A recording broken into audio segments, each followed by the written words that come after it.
کێشەی کورد لە ڕاستیا کێشە نیە لەگەڵ تورک و فارس و عەرەبە، یعنی کێشەکە کێشە نییە لەگەڵ ئەمە فارسە ئەمە تورکە ئەمە عەرەبە، وە کێشەش نییە تەنانەت لەگەڵ دەوڵەت نەتەوەی تورکی، دەوڵەت نەتەوەی عێراقی، نازانم چی دەوڵەت نەتەوەی فارسی. ئەسڵی کێشەکە کێشەی کورد کێشەیە لەگەڵ سیستەمی بیناکردنی دەوڵەتە، ئەو سیستەمەی کە پێشتر من ئاماژەم پێ کرد.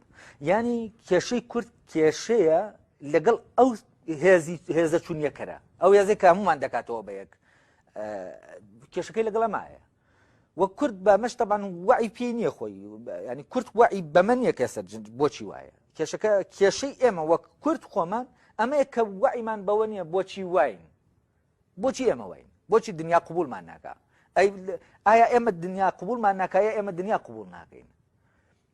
ئەمە جارە نەبووەتە پرسیار لەلامە، نەبووەتە وعی. ئێمە هەر ئەوەندە دەزانین بە شعور بە هەست شتانەگەی پێمان ناخۆشە بەرامبەرمان بکرێت. فەرەزان من وێڵزیەک زۆر تەبیعیە پێ ئاتیادی زمانەکەی خۆی لەدەستدا و ئینگلندێک ئینگلیزیەکەی خۆی بەسەریا فەرز کات و بچێت لە مەکتەبەکە بیخوێنەوە بۆ مەساڵحی خۆی دەستبەرداری زمان و کولتورەکەی بێت.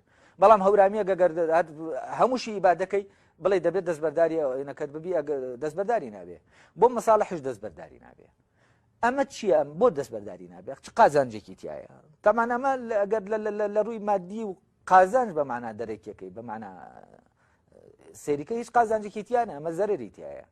بەڵام بە معنا ڕوحیەکەی بە معنای بوون قازانج لێرایە کە من فعلەن جیاوازیەکانم پارێزم نەک بمەوە بە یەک.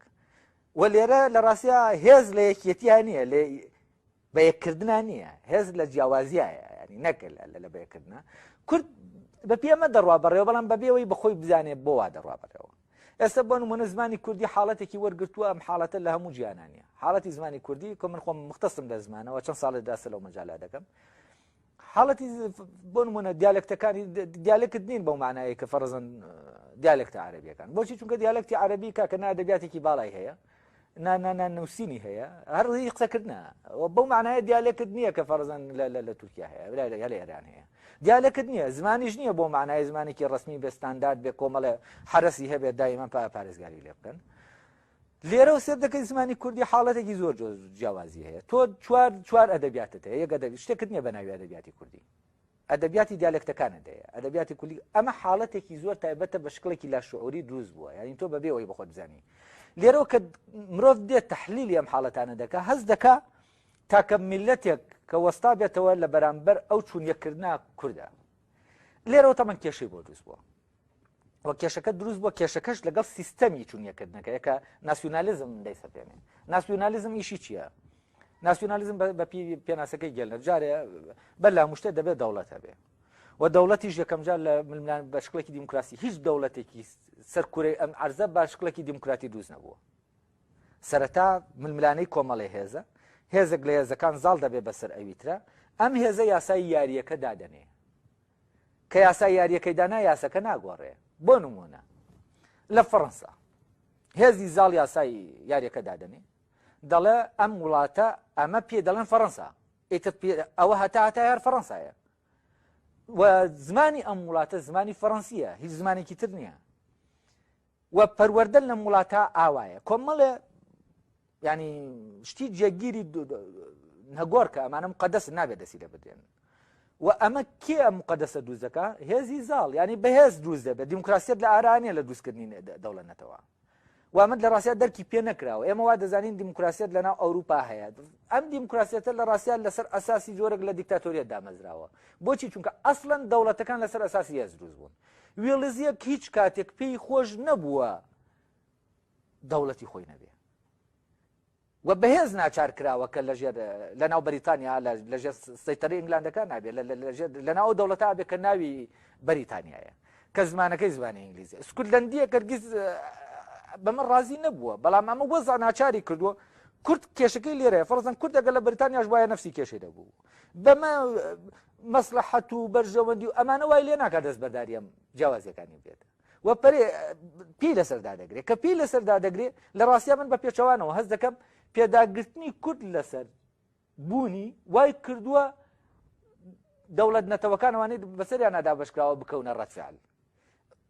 ئەوانەی کە لەو مەجالایش دەکەن پێشەوانەی ئەمە دەڵێن، پێیان وایە ئەوانن هاتوون نەفی ئێمە دەکەن ئێمە کەوتینەتە دیفاکردن لە بوونمان نا ئەوە ئێمەین پێ لەسەر بوونی خۆماندا دەگرین ئەوان هەوڵی نەفیکردنمان دەدەن و لێرەشەوە کورد دەبێتە تاکە میلەتێک کە گەورەترین کێشەی هەیە لەگەڵ ئەو سیستەمە جیانەی دەوڵەتە و طبعا دەست لێدان لەم سیستەمە لە هەر شوێنێک لە تورکیا دەستی لێدەی لە هەموو جیهانە دەستی لێ دەدرێت لەبەرەوە کێشەی کورد بۆچی مشکلەکەی خەتەرە بۆچی کەس پشگیری ناکە چونکە کورد جۆرێک لە دەوڵەتی دەبێت لە ئەساسەوە دەوڵەتی نەتەوە بگۆڕێت لە ئەساسەوە بۆچی ئەم دەوڵەتی نەتەوە بۆ بگۆڕێت چونکە دامەزرانەکەی لەسەر ئەساسی هێزە بە دیموکراسی نییە کورد داوای دەوڵەتێک دەکا کە دامەزرانەکەشی لەسەر بە پرۆسەیەکی دیموکراتی بێ نەک بە پرۆسەیەک بە هێز نەبێت دیموکراتیت بێت بەڵام سێر دەکەی ئەم دەوڵەتانە بەبێ هێز تەبەن لێرە شەوەیە دیکتاتۆریەتێک لە ناوە دیموکراسیەتا هەیە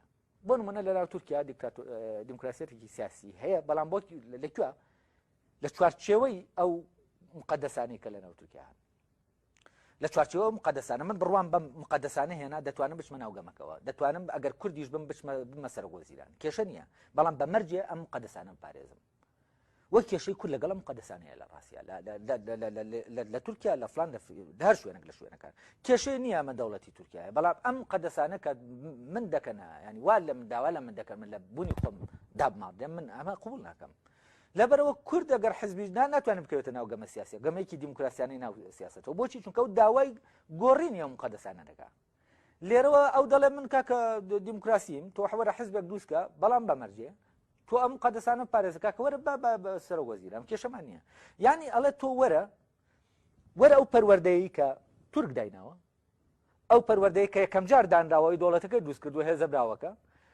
وەرە ئەو پەروەردە و زمانە و ئەوانە تۆ وەرە بەوانە ئیشکە ئێمە دەتکەین هەموو شتێک کێشەمان نیە لەگەڵتا لێرە فعلەن دیموکراسیە یعنی ئەی لەکوێ دیموکراسی نییە بەڵام کاتێک کە تۆ دێنی شتێک ڕاست دەکەیتەوە لە بەرامبەر ئەو مقدسە ئیتر تۆ بۆ نییە بچیتە ناو ساحەکە یاری بکەیت یعنی چی لێرەوە ئەو هێزە دیکتاتۆریە کە پێشتر دەوڵەتی دروست کردووە ڕاست دەبێتەوە تەمان کورد حاڵەتێکە کە پێت دەڵێت دەوڵەتی نەتەوە دیکتاتۆرێکی تیا خەوتووە هەموو دەوڵەتێکی نەتەوە ئێستا بێڵزیەکانی بەریتانیاش هەرهی دەوڵەت نەتەوەیەک ئەگەر بێت وەکو کورد تەسەڕف بکەن حتمما ئەو دیکتاتۆرە لە ناو ئینگلاندەکان دەردەکەوێت و ڕاست دەبێتەوە و کارەسات دروست دەکات کورد گوێ بەم کارە